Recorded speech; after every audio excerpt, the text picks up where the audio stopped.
I always start with a drawing, or sometimes several drawings, or a drawing that I've edited. Drawing is really the basis for everything that I do. So this is a drawing for a particular mezzotint. Then, when I have a drawing that I'm satisfied with, and I will have spent time editing it and adjusting the values in pencil, and I imagine what it's going to look like in the black of the mezzotint. And then I have a copper plate, which starts with a mirror finish, and my job is to roughen up the plate, going down little parallel lines. These are an inch apart, and actually I use 54 angles of parallel lines. And I take this tool. This is a very archaic technique. This was developed or invented in the mid-17th century. This is a mezzotint rocker. It has grooves on this side that terminate in tiny teeth.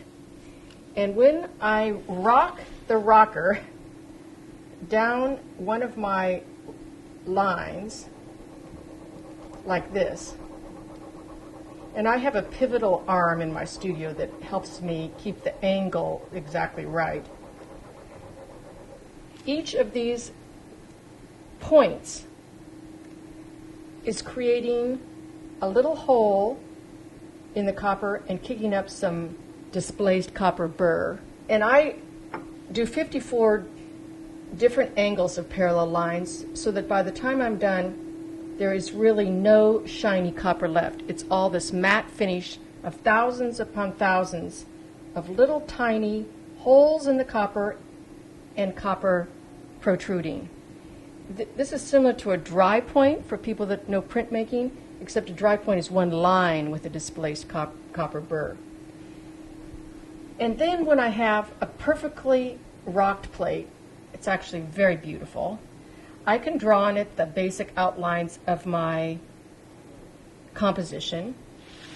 And then I take a scraping tool, and I actually use this ancient penknife of my husband's, and I can scrape the burr that's sticking up very carefully so it will hold less ink when I print. And the more I scrape in an area,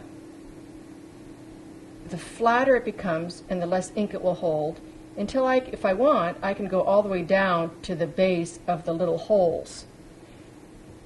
And areas I don't scrape still have all of this burr sticking up.